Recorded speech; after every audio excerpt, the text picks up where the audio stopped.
du Congo sur les antennes de Show TV. Bande Kobatali, Mbote, Nabino Peboye Malam Namanaka, Mokolmo Lelo, Toko Solola, Maimatali, Congo, Nabiso, Pambate, Tozaliwa na pona ko compatir na bande ko banso basili bongo ko bungi siba oyo ya pango et puis tozali de cœur na bande ko banso bali kolekana na mitungisi ya Rwanda na ba Congolais misusi ya mitema mabe mitema kenza mitema ezanga madusu mitema ya mindu o bali ko sepela na kotanga ya makila ya bayimbo kakuna na esa na ngora ko yebisa bino ete parlons Congo ya li pene na bino pona ko décourager ko démanteler ko dénoncer mitema ya mabe ya ba Congolais o ba Congolais de mauvaise qualité oyo Delphin asi aloba ba Congolais mitema mabe mitema ya mwindu mitema ezanga mawa mitema mabe ata bino bofuti makambo e bali ko salela ba Congolais na este ata bana na bino ata ba koko na bino ba kofutango ba koko ba kotika bino te ba yo ba bunda po bonsomi ya Congo ba otika bino te na ba journaliste ya nzala ba journaliste ya likemba bali ko linga bakota na mitu keza na kulera makila ba Congolais bazwa mbongo ya na kulera makila ba Congolais vous en payerez un prix. Voilà, merci na baibanso baliko bunda pona kimia a est ba wazalendo no FARDC ba service nyonso baliko bunda butu moi poke kimia e ingela na est parlons Congo ya lisima na bino pona ko soutenir bino ko accompagner bino suka bitumba oyo tokolonga yango e ko zonga côté uti puisque to aliko mona yete baimusus bakana kiete bakovama sima ya liwa ba Congolais bakomi kolemba elobeli na bango ekomi kobongwana elongona nzambe tokolonga bitumba eyi elongona invité tokobeta masolo matali Congo bokutani ya tata mokonzi ekolo na ba bilenge ya Congo awa basololaki kasi maloba ya tata mokonzi ekolo ya koloba yete akutaki armée ya ba clochard elukiki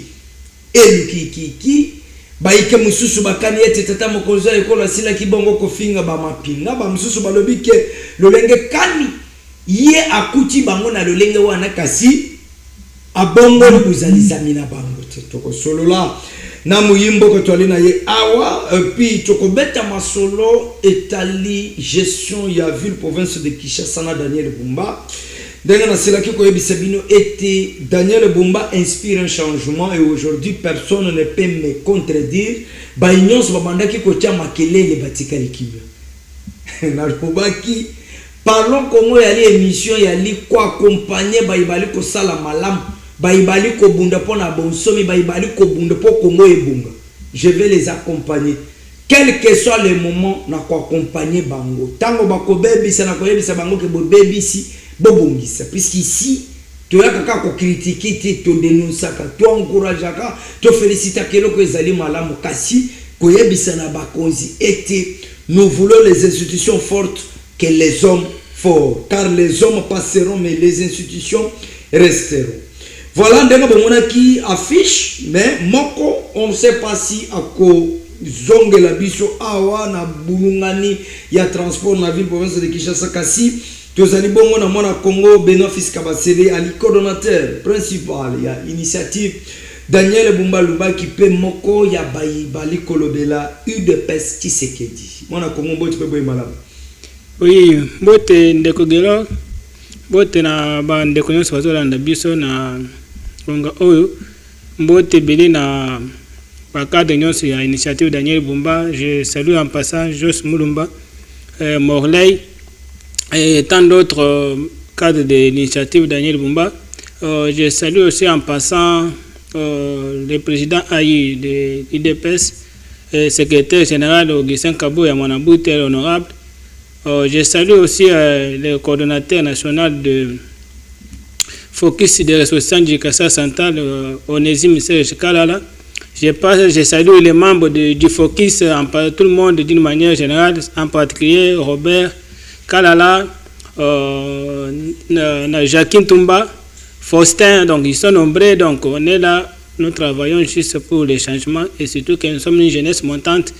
Nous sommes en train de faire que les choses puissent marcher de la façon dont nous voulons que notre Congo soit dirigé sous la vision du président de la République, Félix-Antoine Tshisekedi Tshilombo. Voilà, merci beaucoup. Ce qui, Tozali Koloba et le béniment qu'on a, ingénieur William, Tomonaki Daniel Bumba, Kokita na Zela, Pona Kotala, le Lenge, Makamumari Kolekana, embouteillage, fluidité dans Zela, Nini Bakino, Bali Kotamo, le Lenge Kan. Il y a un qui que parlons comme Kotia Daniel Bumba, Panzi Likolo, Tindenga Kotika Biro Mali, Akitater. Et aujourd'hui, qui n'a pas contredire que Daniel Bumba n'est pas sur terre.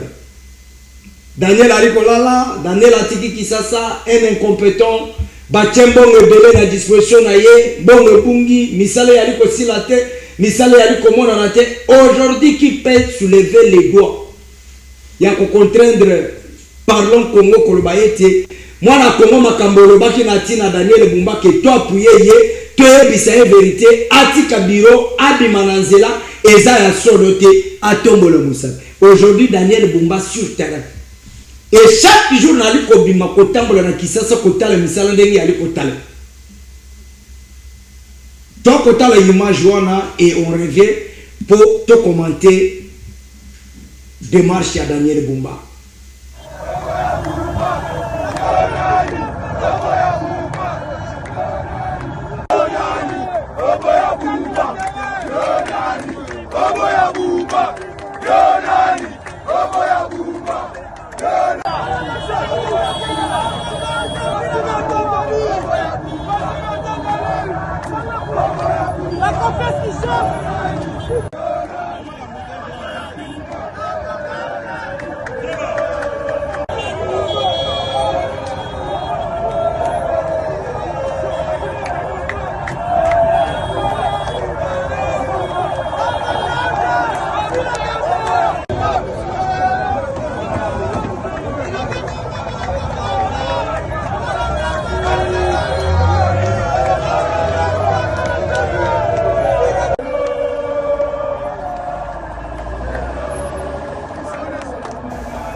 Voilà, voilà en image, télévision, yali radio T, Bakinois, Bakongomani, Bansouali, Komona, qui est solo Daniel Bumba, à Kiti na terre. Est-ce qu'il faut t'encourager? Est-ce qu'il faut te soutenir? Je vous dis, parlons Congo, ba province Nyonso, numéro ezaliwana, au Sali Bolamo, Boaka image na numéro ezali na seya, etandoike, Tokoya Koloba Awa. Les images vraies. Numéro ezaliwana na benga numéro ya dénonciation ya bolamo ba ko sala pona Congo bwaka na numéro wana tokotalisa bolamo o ezali ko sala pona Congo puisque parlons Congo ezali couleur ya drapeau o tokoko isakate mwana Congo beno. Aujourd'hui Daniel Bumba sur terrain, un coup de chapeau où il reste encore beaucoup puisque Kisasa Busoto ezali toujours quoi que ba effort ezali. Mais au stade actuel, Misala Nzela Denga na Silaki Kolobayet, il y a aussi la thé. Ça se bloque à quel niveau? Ok, merci beaucoup, monsieur le journaliste. Nakokina niko corriger elo komuke par rapport à Malobanayo Lobike, le lot Daniel Bumba sur terrain. Non, Daniel Bumba abanda koza sur terrain depuis Azwa Bokonzi. Daniel Bumba atikala côté ka la gouverneur na bureauté. C'est un gouverneur de proximité. C'est un gouverneur qui est toujours à chaque fois sur le terrain. La population n'a de la missale de ça partout. Si peut-être les gens que vous voyez aujourd'hui qui sont un peu manipulés, pour les gens qui sont ensoiffés du pouvoir, qui veulent aujourd'hui, pendant des règnes, ils avaient laissé qui cherchaient à Bosotonyoso.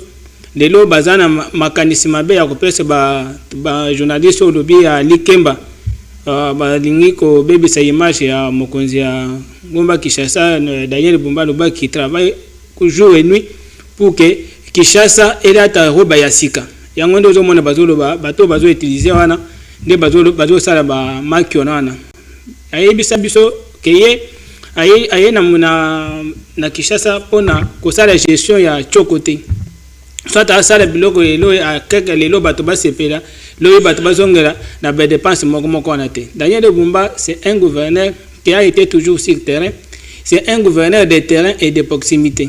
Par rapport aux images que vous voyez, si nous allons mettre encore d'autres images, c'est plus que ça. Vous voyez lui-même, il s'est dit que non. Aujourd'hui, qu'est-ce qu'il doit faire? Il faut maintenant que je puisse multiplier encore plus d'efforts. Plus d'efforts, vous voyez même dans tous les travaux qui sont sur le terrain, presque dans toutes les communes, le taux de ville a comme mission de superviser. Oui. C'est la mission qu'il a toujours fait jour et nuit. Par rapport au cas de l'embouteillage que vous voyez lui-même, le gouverneur est en train de régulariser la situation. Oui, c'est clair. Oui, c'est ça le problème. Vous voyez le grand problème. C'est vous voyez là un grand problème, c'est comprenez qu'un gouverneur qui est en sa charge une commissariat provincial qui doit régler un service qu'on appelle la police de circulation routière. Mais cette police-là n'est pas en mesure de faire son travail. Mais le gouverneur aujourd'hui a montré qu'est-ce qu'il faut faire. Comme la police a failli à sa mission, moi-même que je me mette sur le terrain pour commencer à régler la circulation routière. C'est vraiment un défi. C'est quelque chose que nous sommes en train d'implorer à ce que la police, notre police puisse un peu revenir à reconnaître sa mission sur le terrain pour aider la population. Est-ce que sa faiblesse n'a été comme on a un gouverneur de la ville, côté les orienté circulation, tout le monde n'a pas fifi masukate, n'a pas province, nous sommes comme on a ngoté kakana Kinshasa. Donc, ils ont faiblesse, il y a gouvernance ou à l'ingé cause la prévisible sur terre. Donc, Daniel Bumba comme étant gouverneur de la ville de Kinshasa, la capitale Kinshasa n'est pas à comparer avec d'autres provinces, là, vous me citez, Fifi, Masuka et les autres. Ça sont, ici, ça, la ville de Kinshasa a une autre connotation différente des autres provinces. Ah oui. Ici, c'est là où tous les sièges des institutions, c'est ici le poumon même de la RDC, où toutes les institutions siègent. Donc, charge à tout le monde il y a une ville de Kinshasa, comparé avec d'autres provinces, c'est vraiment différent. Moi, une fois, si vous circulez dans des provinces, vous ne trouverez pas la masse qu'a la ville de Kinshasa. La masse qu'a la ville de Kinshasa, moi je peux dire que ce sont des provinces, même, on peut même diviser même à 3 à 5 provinces. Donc, c'est la raison pour laquelle aujourd'hui, quand vous voyez le gouverneur arrive au niveau à se mettre sur la voie et réguler, pour commencer à réguler quoi, la circulation routière, ce n'est pas pour rien. Je vous ai dit en passant que non, c'est après avoir fait un constat que non, la police qui est en charge de veiller sur la circulation routière a failli à sa mission. Alors qu'est-ce qu'il faut faire? Il faut que lui-même maintenant puisse descendre sur le terrain pour réveiller. Malgré l'incivisme routier que nous connaissons de la part de nos chauffeurs, il les a interpellés, il les a enseignés. Voilà comment il les a montré comment vous devez marcher sur la voie publique. Mais c'est aussi un message fort lancé à la police aujourd'hui de PCR, de sorte que non, soit mission à Bango avec une grande considération dans le sens que ils ne peuvent jamais laisser se focaliser seulement à Bambota de Kassou. Parce qu'aujourd'hui, avec notre police de rodage aujourd'hui, même si vous êtes qui, vous êtes un chauffeur simple, dès que vous payez 500, au violer le code de la route, il y a Zakunati. La majorité de notre police, de PCR, si sont sur la voie non, la police n'a pas une couleur politique. Non, la police n'a pas une couleur politique, ils servent le drapeau national. Mais ce que nous déplorons, nous sommes en train d'implorer, c'est qu'ils ont un mauvais système. La raison pour laquelle le chef de l'État, même dans son discours, il a dit non, il y a des réformes qui sont en train d'être faites. Le mandat est ici là. Non, les mandats, parler des mandats, ce n'est pas un problème. Vous comprenez? D'abord, pour les moments de la question qui nous importe, nous, ce n'est pas des problèmes de mandat, c'est un Congo digne de son nom. Selon la constitution de notre pays, puisque vous n'y donc, nous sommes, je ne sais pas, les calculs vous les faites comment. Le mandat, c'est 5 ans. Nous sommes, s'il faut parler des problèmes de mandat, c'est en 2028. Nous sommes en 2025. Jusque-là, comment parler des problèmes de mandat? Nous ne sommes pas encore fait mandat. Il est dans sa mission. Pour terminer par rapport à ce sujet, vous comprenez bien que Daniel Bumba avait dit, lui, le fait d'être à la tête de la ville de Kinshasa, ce n'est pas un fait du hasard. Daniel Bumba a une mission. À la tête de Daniel Bumba a une mission aujourd'hui à la tête de la ville de Kinshasa pour Nakubongisa Kinshasa. Si vous remarquez aujourd'hui, quelle est cette commune sur les 24 communes de la ville de Kinshasa là où vous ne trouvez pas, même à Tanzania, c'est partout. Mais dans le régime, nous sommes qui tout le monde est Kimbuta à l'écart. Oh, Moussous, oh, Nani Agotanga Kombo na yete. Oh, Yaboma Kinshasa, Nani Agotanga Kombo na yete. Parce que si on a raisonné, Makambu ya sala pour na Kinshasa et puis ça kanda. Abomi Kinshasa, Atikali Bisson dans les salités, comprenez, voyez plus loin. Même quand Daniel Bumba avait pris les bureaux, oh, Mouto Tangi Kombo Ao. Abandon vous savez, on a des bureaux salité en commençant par les bureaux, il y a gouverneur. Oh, tu bureau tu remplacer. Oh, Daniel Bumba remplacer. Oh, pour tes bureaux, na yo, va savoir la musala salité. À combien plus forte raison la ville n'a pas commune. Il y a dans le ville Daniel Bumba. Étant connaissant bien qu'il a une mission pour la ville de Kinshasa. C'est ce qu'il est en train d'accomplir aujourd'hui.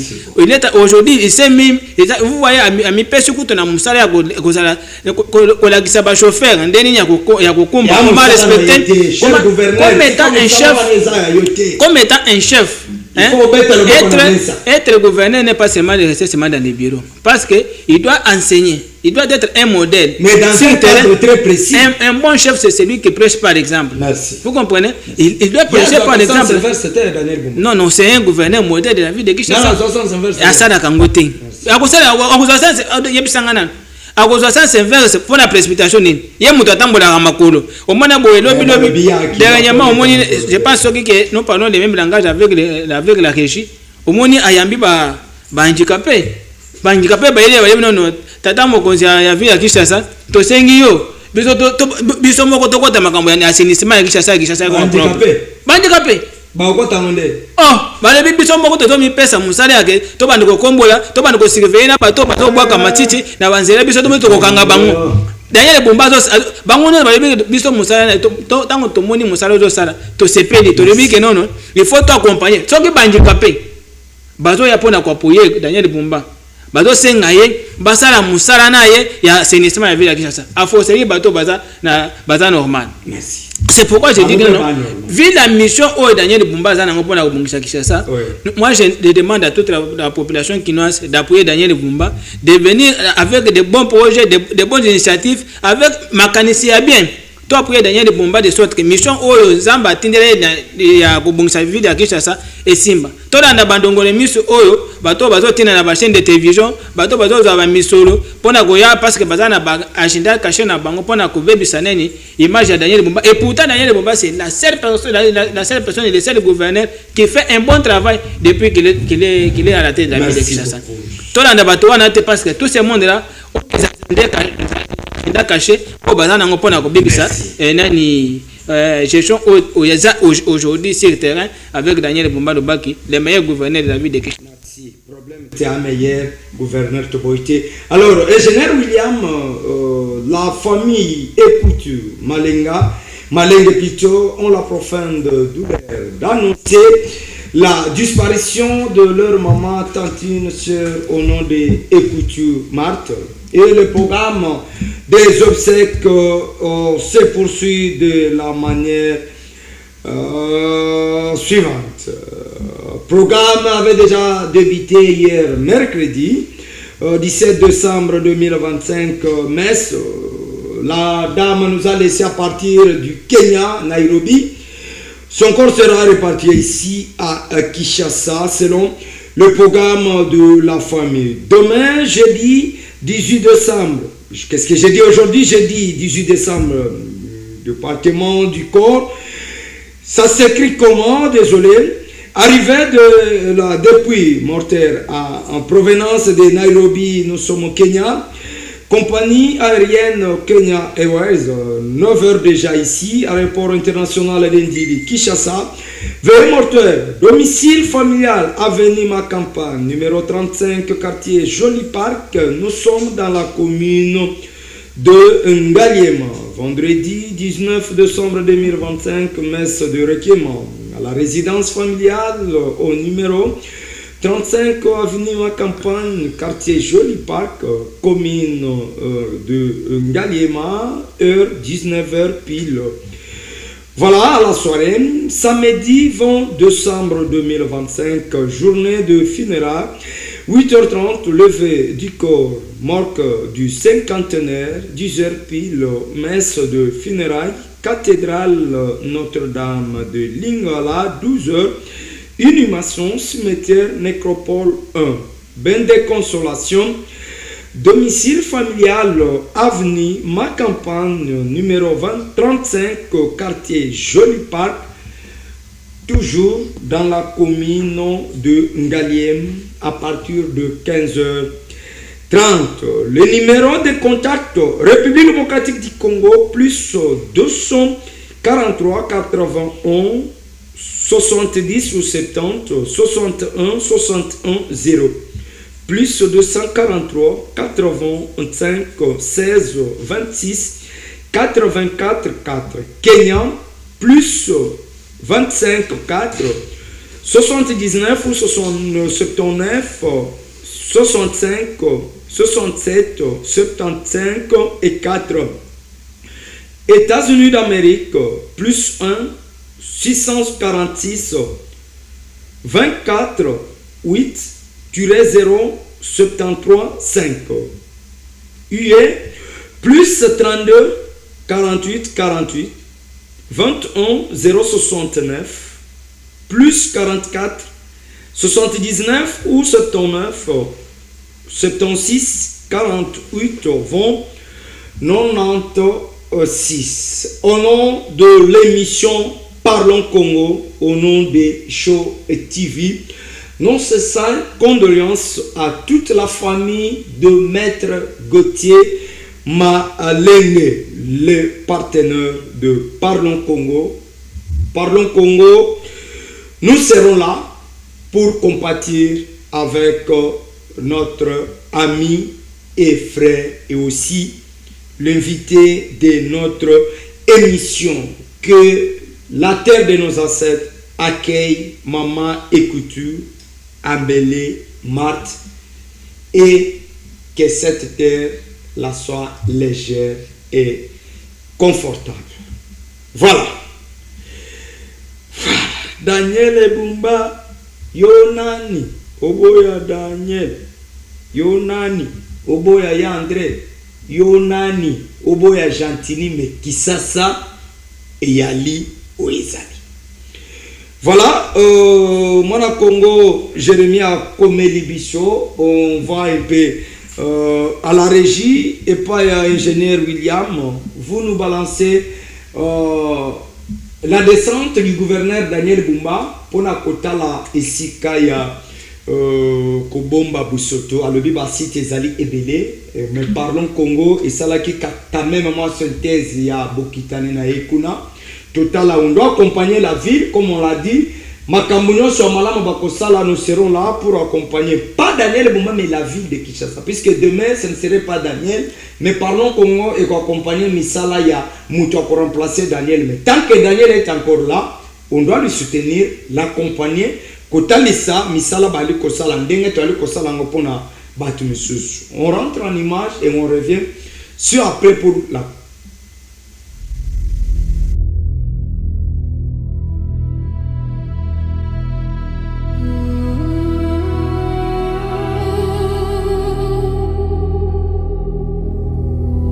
Kinshasa, engumba munene oyo ezali na bato ebele ezali kobunda banda kala na likambo ya bosoto mpe bosangisi ya biloko ya bosoto. Likambo oyo etali bomoi ya bato, bokolongono mpe bobongisi ya engumba. Mokolo ya lomingo 14 sanza ya zomi na mibale 2025, gouverneur ya engumba Kinshasa Daniel Bumba akendaki kotala misala ya kobongisa lisusu centre d'enfouissement technique ya Mpasa na komine ya Nsele, esika oyo ekozwaka bosoto nyonso ya engumba. Centre ya Mpasa etongamaki na mobu 2010 na lisungi ya Union Européenne. Kasi nsima ya mwa bambula, bato mosusu bazwaki esika yango na makasi mpe batikaki yango ebeba. Yango esalaki ete Kinshasa ekota na mikakatano minene ya bosoto pene na mibu zomi. wana ekomaki gouverneur Daniel Bumba abandaki kobunda mpona kozongisa centre ya mpasa na maboko ya leta mpe kobongisa yango lisusu. Misala oyo ezali kati ya programme ya province oyo babengi Kinshasa ezobonga mpona kozongisa kitoko mpe bopeto ya engumba. Lelo oyo mbuma ya misala emonani polele. Babongisi alvéole moko ya monene koleka ba mètre cube nkoto moko mpona kozwa bosoto. Babongisi mpe bassin ya lixiviat mpe bassin ya lagunage mpo ete bosoto ya mai ebebisa te mabele mpe nzinga-nzinga. Lisusu pont Fusu oyo ezali na avenue Union Européenne nzela monene oyo ekotisaka mituka ya bosoto na centre ya mpasa ebongisami lisusu. Liboso po yango ebukanaki mpe ezalaki kosala mpasi kasi sikoyo mituka ekoki koleka malamu. Na esika wana gouverneur Daniel Bumba asepelaki mingi na ndenge misala ezali kotambola. Alobaki ete oyo ezali litambe monene mpona kosala Kinshasa engumba ya peto mpe bokolongono kolanda vision ya mokonzi ya ekolo Félix Antoine Tshisekedi Tshilombo. Na molongo ya misala wana, gouverneur ayebisaki ete bakotonga kala mingi te ba centre ya transit mpona kosala ete bosangisi ya bosoto etambola malamu. Alobaki mpe ete badecharge mosusu bakobongisama na Luzizila mpe na Mitendi. Na suka, gouverneur abengaki bato nyonso ya Kinshasa basala mbongo wana ya makanisi. Tozape décharge moko kota campus, ope to aménagement nango moko pe na Mitendi. So to construire système wana, place à Robwaka et Ebani, na bason transit to sala plus tard, to bandi ete bitumba ya olonga salité na kata Kinshasa to kosilisa yango. Mais na marteler lisusu na koloba boye. Ezaba auto construire tende muteko sala que mambo changer. Mais la mentalité na biso ko bongwana ndeko sala que bosoto ici là. C'est-à-dire ceux qui sont en place au bois quand fini bouteille no atana sac au yango. Tant commanda kuna yo au bois qui salité na yo. Totika ko bois ka salité na balabala. Kinshasa eza salité te. Comportement na biso ndeko muteko sala que Kinshasa eza la salité. Ah déjà et c'est ko bois ka salité, ils ont mis to bac ça peut misusu. Mais biso il faut changer mentalité na biso pour que Kinshasa et bon ngande tozoloba. Mambo nyonso so tolandeli yango na ba mentalité ya ko changer nde toloba lobby vraiment et vous le kalelo salité aux arrêtés Kinshasa et au bon. Alakisaki ete bopeto ya ngumba ezali mokumba ya bato nyonso mpe moto nyonso esengeli kosala ndambo na ye. Na nzela ya bobongisi centre ya mpasa, Kinshasa ezali kotonga mikolo ya sika. Engumba ya peto bokolongono mpe ya lobi.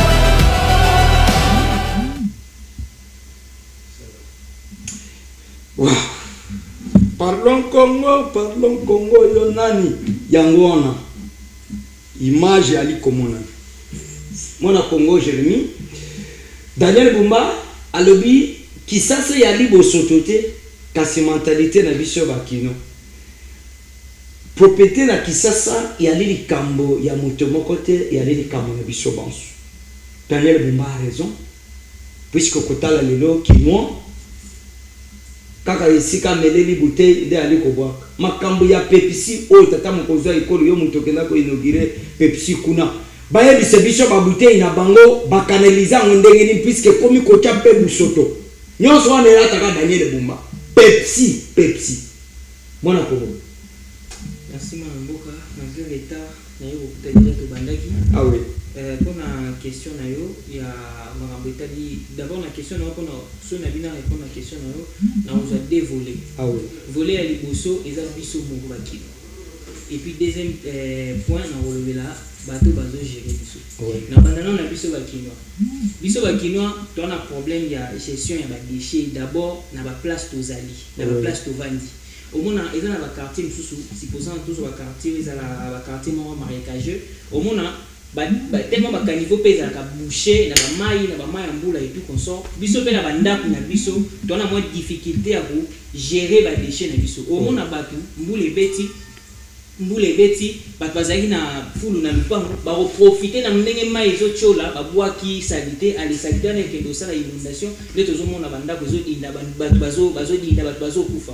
Donc biso mo européen en tant que kino na ville à Kinshasa to sala ka effort même to moni même si to moni poubelle te na nzela sala effort déchet na yo wana sachet na yo ya biscuit wana to bouteille au meleli mai bomba mo so ko moni poubelle quelque part ndo osani au bois ba poubelle en pesate notamment na boulevard du 30 juin ezalaka mais ya on a ba que responsabilité za partager na sens ni que l'état pe na place na ye il faut ça il faut ça atia ba poubelle nzela place muto akoki ko boaka et puis ezala pe na suivi ezala na mo comité moko ya suivi de façon que ba ya rolandela kasi réellement ba bazo boaka si réellement pe ezolongwa parce que problème pesa ni que ba to ba boaka na Kinshasa ndi toza pe na qualité ya bato yo ba respecter ba loi to pe na qualité ya bato ba foi na ba eza pe na bato ba boaka na lokolo na kitambo na rompo wana ba poubelle tondi me ba ko vida siko le problème ya wana yango na ba place ya l'état pe donc bato pende ba boaka parce que muna mungana sens na ya réflexion sens na ya pour raisonner mutu muso ko boaka mutu muso pa ko boaka mais comme l'état a une mission ya protéger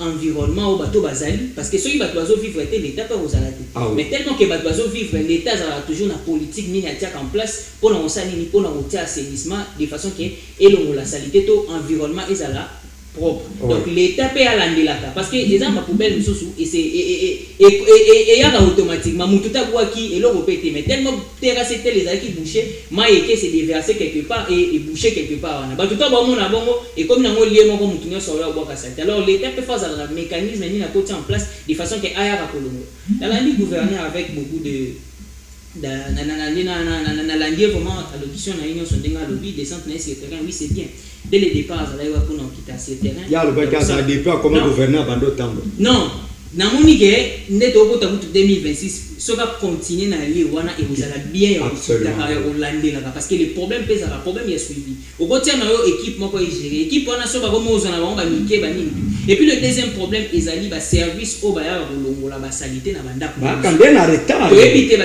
la plupart ils appellent ba service ezaka ba moi jeune moko za courager azui moi pousse na ye a côté na lupangu na bo ba msuko ba sabonaka ezana bato pe ba futa pe quelque chose il faut ça bato wana deti na quartier na biso bazala ndeni donc bakoya bazuba fulu bazini bakoti na mapango bazuba fulu ba déposer ngo quelque part ba ozela mbula ebeta ko basopango lisusu ezonga kala bampo yango zomona ka ke ba terrasse mususu zozala boucher mais ngana za na abonné moko ya kananda kwa zwa kanal na tuna di metango ba ko zwa to pesa binombongo bokenda ko bwa ko ba bite côté biso to ke loko bwa ka pe to pesa ka pembo yango na liko senga gouverneur ya ville est-ce que ba ndeko ba liko zwa busoto na banda ko na biso ba yebisi biso ke côté ba kende pe ko bwa ko wana ba pesa kambongo siko ba tuno wapi ba zwa kambongo côté kuna puisque bango ba ko aider biso ka ba longola na banda ba kende ko bwa ka isika l'état che ils m'ont dit ça je le dis ouvertement ba lobi ke côté ba kenda ka ko bwa ka ba futi saka bango pembo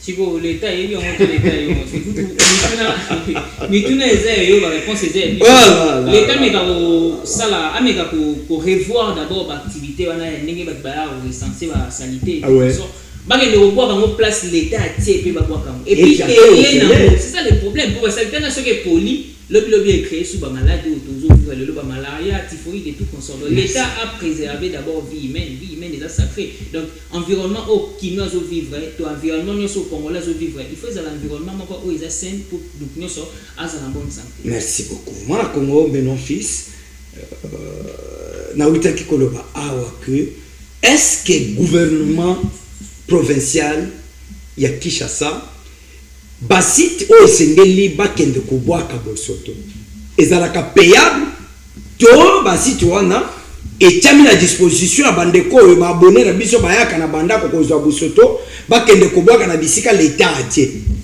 bino boali pene na mokambi ya ville province de Kinshasa Daniel Bumba est-ce que bosolo kana ye par rapport à la réalité to ali ko vivre que to futinde ko mbongo azwi bosoto na ndaka peut-être comme la kayo kota kende ko bwaka basengi ye pembo siko mbongo wana kenda ko OK donc journaliste je pense que ce qu'on a dit vidéo mon conseiller Kinshasa Daniel Bumba a dit bien que les Kinois doivent comprendre que la propriété de la capitale dépend de l'engagement de chacun de nous. Au moins pour bossoter à ville à Kinshasa et ici là ce n'est pas seulement Daniel Bumba. Les ayo, les angaï, les andeko Jérémy, c'est tout le monde. Si nous avons la conscience, même Tata Mokonza Yekolo, aza impliqué. Ça n'est pas une personne pour vivre dans biso Kinshasa ezala propre. Vous comprenez? Et donc c'est un n'était pas ni mutu moko te. Parce admettons que même admettons le bagage n'était au temps mo konza école. Ce qui est moko ameni mai est-ce qu'il a interpellé kasi ebakisa mena salite yangonde to lobi que ça n'est pas une personne yangonde moko janvila kisha ça de biboye objectif oya musala zo sala pona assainissement ni lo moni oya akitelaki na terrain kuna place na nsele kuna place ya kobaka ba matiti c'est l'objectif exact que asala non c'est un grand espace objectif wana eza ya to loba nini ya chokote objectif eza nini objectif eza nini eza yako pona structurer gestion ya nini ya ba déchets wana na niveau wana il y a un dispositif qui est pris de sorte que non parce que les mal aujourd'hui les gens ne savent pas l'importance des déchets que nous avons aujourd'hui et c'est le na Kinshasa au moins libende tambolaka libende so moni libende na se mutonyo sa kolokota yebi na weko bana mabende bazobe mabende tout ça c'est de même aujourd'hui, le gouverneur a pensé que non, la meilleure des choses, nous devons bien gérer ces déchets. C'est au moins, à niveau, il y a place, il y a un service qu'on a mis, un service de triage. On va commencer à trier les déchets pour départager. Ça va, le triage, c'est un service qui est mis en place pour la gouverne. Les déchets, nous sommes déjà dans la connotation de mon côté. Au moins, des déchets en plastique. Tous les déchets et recyclage. Les déchets en plastique, il faut les panzi. Les déchets aujourd'hui, ce qu'on appelle déchets ménagers.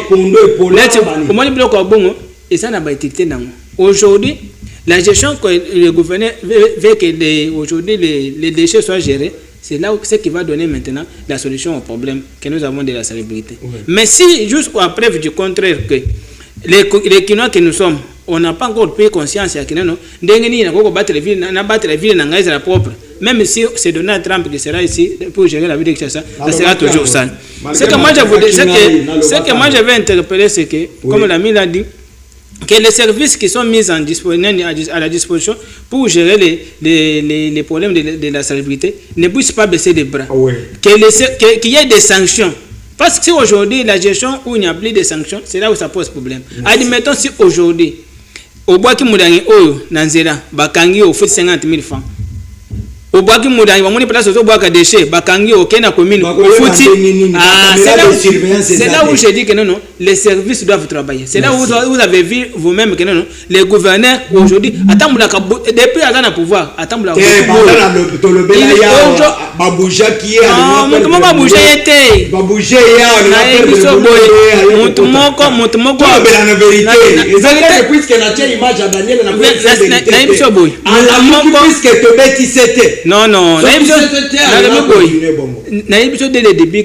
Daniel Bumba a une mission. Il a une mission pour la vie de Kinshasa. Le plus important, c'est d'interpréter la conscience de tout un chacun de nous de travail. Que les services qui sont à la charge de mettre la propriété de la vie de Kinshasa se mettent au travail, qu'il y ait des sanctions réservées à bateau salir ville na biso. Merci. Une petite mise au point Natine ya Kinshasa. Dans na Kitambo, na pesi ba peser nyonso ya Kitambo, na pesi sur le capitaine major Pepe na Kitambo na pesi mbo. Et là on a surtout qui na likoya na mwaja katananga ya muke moteur ba West Africa na yekaka na komika na ba peser wana na zaki mwa kepi na temwa casque na ngai na temwa kashine ba yeba kité ba peser ya Kitambo, je le dis. Na yeka ba surtout ka boye ba telemisi ngai. Oh, monsieur, présentez-vous. Yo moutou interpellé, n'a mis présenté, non. Cartialité. N'a le mis PC, ya Kitambo. Cartialité. Donc, PC, on a terminé na balabala, puisqu'à ça, on a l'embo ya PC, mais cartialité. Document réalité. N'a pas précisé bien ma PC, ya Kitambo. L'élo, n'a pas après-midi. On va t'en petit. PC, a télémission, on a tout mis présenté d'abord. Cartialité, n'a pas document officiel va permettre hier à côté nanzela ali na yangote na yebisi ye na ko se présenter pété na li koleka et puis lisusu tango amoni discussion ekoli aye kopusana ami présenter a pesi on a dit mais yo interpeller nga te mutu interpeller nga ye na koloba wana nde musu be procureur ko tika ko kende kolobele biso na émission yango na ABC bakambi ya pêcheur bo recycler service wana yali kosala son dans le gouverneur de la ville ali kokita pour na ko réglementer circulation c'est la honte na mission batu misusu yali soni comment na tata mokonzi ekolo ali kotambola bali kokanga na tata mokonzi ekolo babongone bakomi ba pêcheur pour ba réglementer circulation yali échec ya ba pêcheur ça personne ne peut le comment na garde républicaine ko pesa ordre pour batu batambola malamu ata tata mokonzi ekolo ali kotambola biso to yebi question ko moni garde républicaine na balabala c'est-à-dire tata mokonzi ekolo ali koleka ata ko madame premier ministre moko ya libote ya tata mokonzi ekolo ali koleka mais tali ko mona garde républicaine na balabala tata mokonzi ekolo ali koleka te bali ko réglementer mais tango bali copier kola ka ba yimbo ka film na ordre ya nani et il y a quelqu'un qui est là ali ko ba kenali mokonzi na ali pêcheur amachona ya likemba bosala mosala na bino ndenge elongo bani ekotombola Congo.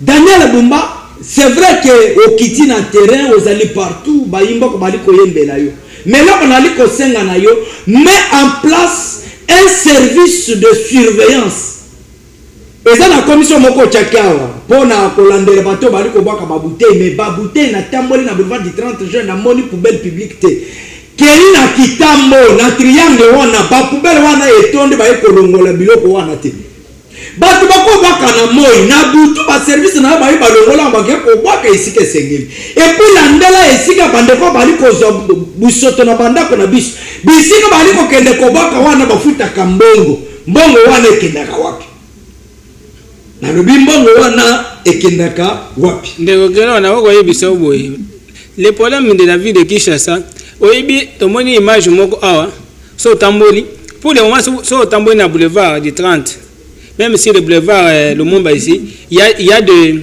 azana ba poubelle au bâti hôtel de village au moins na poubelle vandi baloko ba poubelle ya poubelle au moins poubelle ya poubelle wana sanité ça na c'est comprenez le problème c'est que non nous devons changer notre mentalité les amis vidéo so peut-être na côté ndé au moins sanité ça na poubelle za wana mais moto zo molanya zo bwaka na se mais otali na kacha poubelle ya vie il faut film le problème c'est que non ce qui peut changer la mentalité des Kinois, c'est faut filmer ça. Sanction ça. Merci. On n'a pas beaucoup de temps. Abordons cette question de la rencontre du président de la République, Félix Tshisekedi, avec moi, la Congo Jérémy.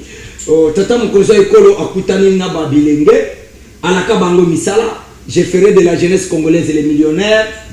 Cette jeunesse consciente, Tata Mokonza Ekolo Akutani Naba Bilenge, samedi. Tout ce tout kaboye, et comme Makamba ba clochard. J'avais trouvé une armée de clochards. Nous tournons à Mitunaki et Sika Nazalaki. C'est dans quel contexte Tata Mokonza Ekolo a le moins axe, il y a que solo le trouver solution na makam bilenge bazalaki nango bosenga na tina naye pour que le se retrouver kuna. C'est que Nazalaki ni yo bazalaki kuna ou bien yo boyaki na ko. Merci mon amour kapona maloba. Nazaki information ana. Ah ok lecteur. Mais na boyaki na ngo okende. Pour la raison autre de mboka na biso mais les raisons ozala bien okoki na se préparer le vite naza na question on poser konzambo OK on a pas fini mais OK pena boye s'enregistrer pe poser nos questions peut-être place ba otia yo pe ozatu ka na chance au monde président de préboy kaka jeune oyo balobi kaza na structure ya mama Denise naza na information te ya oloba ke non a confirmé que jeune wana za na structure telle mama Denise. Il y a encore confirmé peut-être. Mais selon l'image de tout le monde dans les réseaux sociaux, selon les sources de tout le monde qui est le jeune, Azala qui a bon, Azana 4 structures, il y a maman des Azana est déjà jeune, moi Azana privilège et belé au bout d'un président. Même colonne elle est là qui est. Mais changer vie yo yena. Voilà où déjà problème. La question ya président parce que ce que vite on le belango to toucher ou dans makambo est essentiel. Le président de la République démarche na wana d'abord na question na okuta na ba jeune pour na osolo na ba jeune eza elo mo eza bien. En tout cas, un président est proche à jeunesse, le président va préparer à venir à jeunesse. Absolument. Là, c'est une bonne chose. Mais le rôle de toujours regretter, c'est que les jeunes au bazar censé pour qu'il y a la place au Sénégal, les jeunes vont à bazar étouffé. Les jeunes belé bazar étouffé malheureusement, ils ont les jeunes au bazar tiré na ba structure na ba romoro ba pro-structure na ba romoro. C'est ça les plus grands problèmes. Donc toujours gérer le rôle là, on a pour ça il y a une classe morobo et ça va gérer alors que le Congo a besoin de tous les jeunes, a besoin de tout le monde. Na ba jouer au bec goleka avant na question ya ba clochard wana ba jouer autour le kana 2024 je crois président a lancé qui message moko na ba jeune nyonso ba s'envoler na armée ba jeune ba s'envoler qui na armée patriotisme ba jeune wana ba la qui preuve na ba patriotisme ba jeune wana d'ailleurs tout ezaka na proposition moko epesama depuis 2023 que jeune nyonso aussi ça na pardon élèves nyonso aussi ça na primaire pardon école secondaire avant que l'université fasse une formation militaire et le panel qui renforcer sur patriotisme ya ba jeune ezaki biloko palais qui président de la République atia sur la place publique ba jeune bazwa conscience wana yake ceux qui puissent ba jeune que télémité lelo lobi ba boto la biso mboka parce que lelo so tali ba jeune bana distraction lelo ke ba jeune biso ba jeune tozana kuluna biso ba jeune to lini masanga ba vimo ko boye o la ndumba oui le sambo kututé ba on peut bazala na lo sambo na bazali donc ezalaki lo mo boye occasion pour na eza oui occasion pour na président de la République ya ko tumbola ba jeune na ko exciter bango de façon que ba zongisa esprit ya patriotisme parce que celui qui tient patriotisme de boso ndembo ka utambola mais na ba cabinet ministériel na ba cabinet ministériel non tant na lobela ko tia ba jeune na armée na lo ba ka teke ezaka ka ba jeune ne faut ba kota na armée non ba zo sens ya patriotisme eza mutu mususu abotami akoli ana tena mura Congo te mutana sauter place mo ba gérer lobi a détourner na epoza na bolingo Congo te mais celui déjà to bandi ko tanga bolingo Congo et osala bien pour na biso ba jeune que lobi to bolinga mboka o lelo bato nyoso ba détourner biso peut-être bazana ba formation ko peut-être président tozo par exemple peut-être président Kabila a tigala ko kutana ba jeune te peut-être ezala ki occasion pour na président de la République ya ko sangana ba jeune parce que so na zongi na question ya pour traiter armée ba clochard. Oui, au moins mo wana clochard surtout bitozo on a sens normal ils a insulte mais a qualification mo ils a péjoratif ils a un sens mo péjoratif et nous le bani que non au fini na mututé mais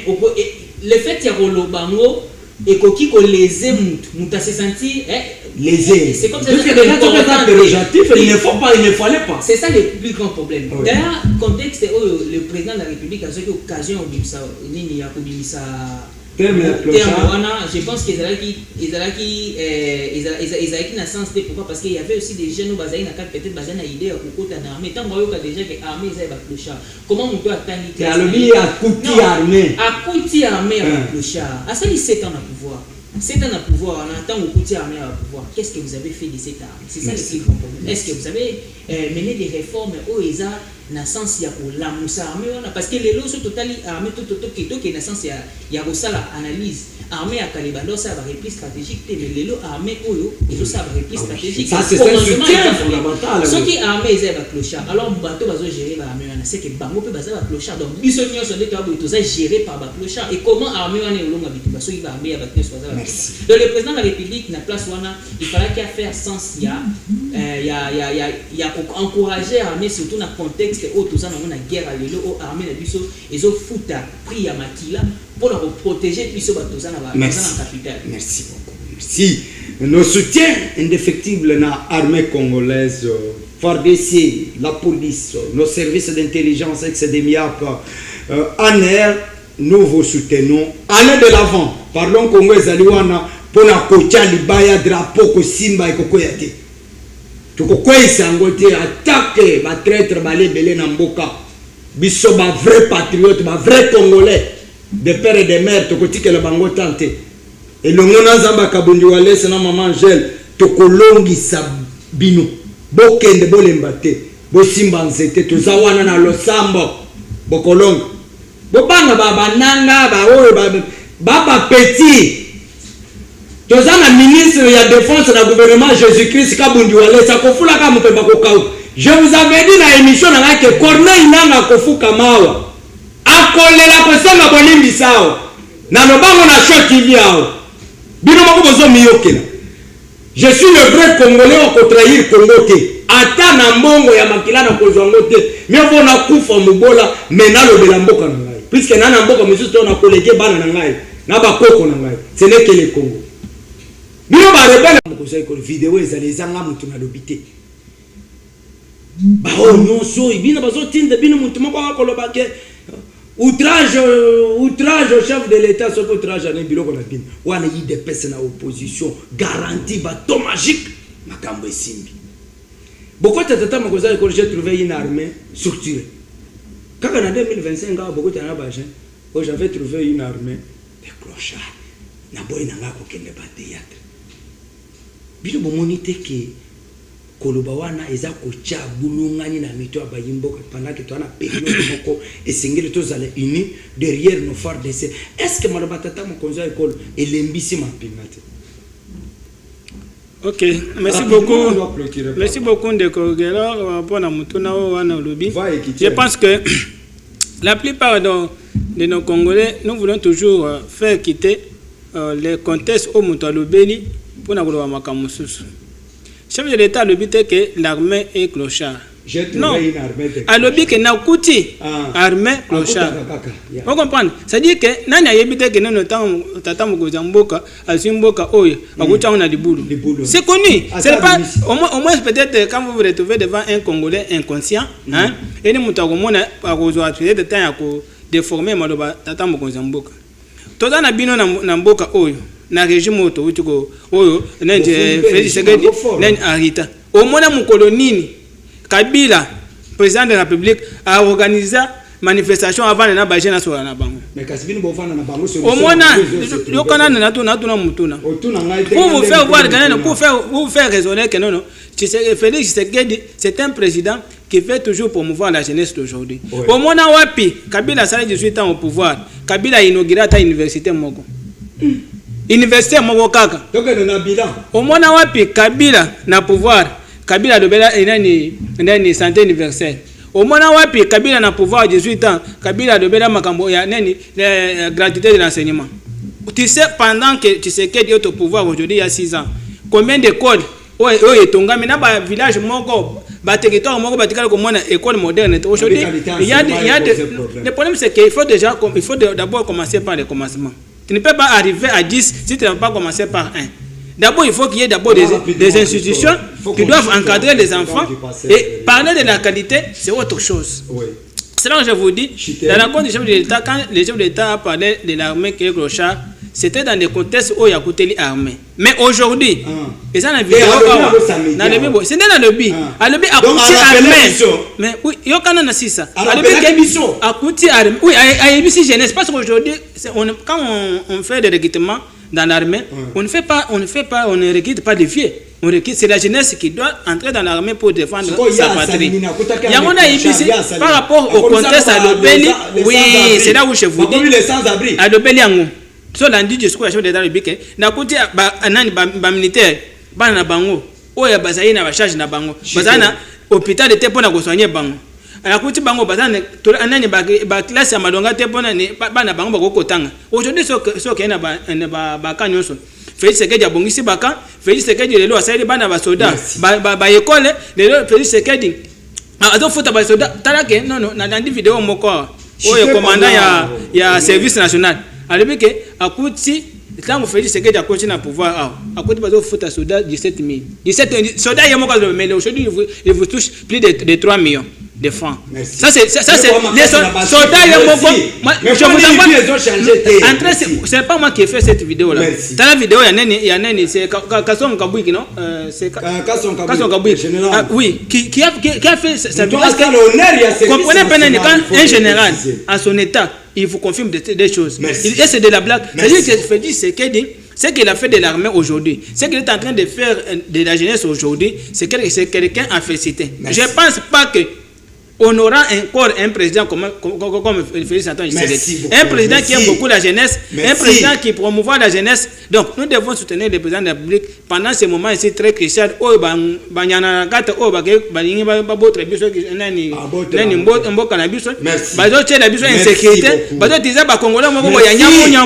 pona nani ko misa nani insécurité makasi nani na kagame asala attention s'il vous plaît merci kagame asala attention parce que on ne joue pas avec Fachi Beton ayesa ayebisa yango merci beaucoup et petit mot rapidement on a largement dépassé merci procureur nangena lo bana ndeko ngai que le président to bagota la président aya ko sa continuité de l'état le président aya ko sa continuité de l'état au Kabila sala raté il faut ça la. C'est pourquoi il le fait aujourd'hui. C'est pourquoi il le fait. Le président, il fallait qu'il y ait appareil sécuritaire. Il ne fallait pas seulement à Soukanarme parce que problème où on a un boka, ils ont problème où appareil sécuritaire en Bissau. Ils ont un problème, notamment armé. Tu as un problème, il y a renseignement et puis tu as un problème, il y a police. Aujourd'hui, la police est en train de former partout.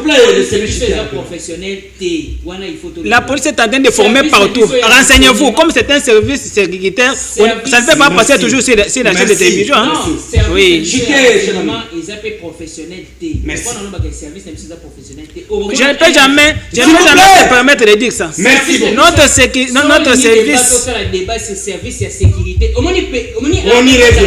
On y revient. Il faut service sécurité, renseignement et zamakasi pour nous fournir l'information. Merci. On a passé message moi pour na bana ndeko na biso ya komi ya Selembao précisément na quartier Kingu, quartier Badiading, quartier Mbala, tu as un problème, il y a insécurité totale. Le soto commis chaque soir, surtout comme à partir de 22h. Au moins, on a battu sur le quartier, on a attendu Yoana, Bawanda Obeta, Basifle, Bamanzanza, Mifinu, Yabanzum, on a alerté la police. La police est dans un coin à Axia Soki, dans 4e rue. La police est dans un 3 éléments. Bazaka na 3 policiers à Pamba. Donc, ba crime ezo sala tellement makasi côté na ba criminel bazo kota boma ba chaque jour. Ezo sala passe ba bazo la vérité tout na moment en fait na c'est ministre provincial il y a sécurité, il y a intérieur. Ah mais quand ça quelque chose. Merci. Ba qui s'attache sous cette mon pour secondaire au bana des choses qui est amené paix. C'est la dernière Bumba pardon gouverneur de la ville veiller à instruire élément de façon que ça la bien. Tous on a l'impression comme si collaborer dans les criminels. Merci. L'émission est finie. Merci. Tu as marqué na bino na Congo Jérémy Tabuka, moko ya UDECO, coordonnateur adjoint. Benoît Fiskabasele, coordonnateur principal de l'initiative Daniel Bumba. Et le monde a bandé to solaki Maïmatali Congo. Merci. Na ingénieur William a réalisé émission ya Mukolo Malelo. Merci également na Mwana Congo Capel, Macho numérique. Oya Simbi Potoko Mananda Kondenge Longo Bani. Denga na sida koloba yete.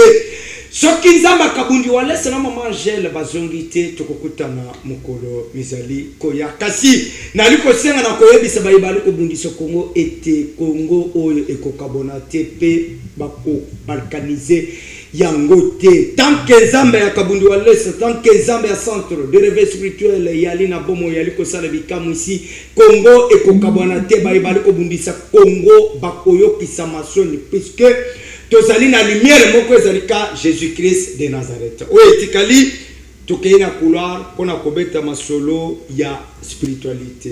Oyo elali me oyo etelemi ezali ete mapinga na biso tokolonga etumba oyo.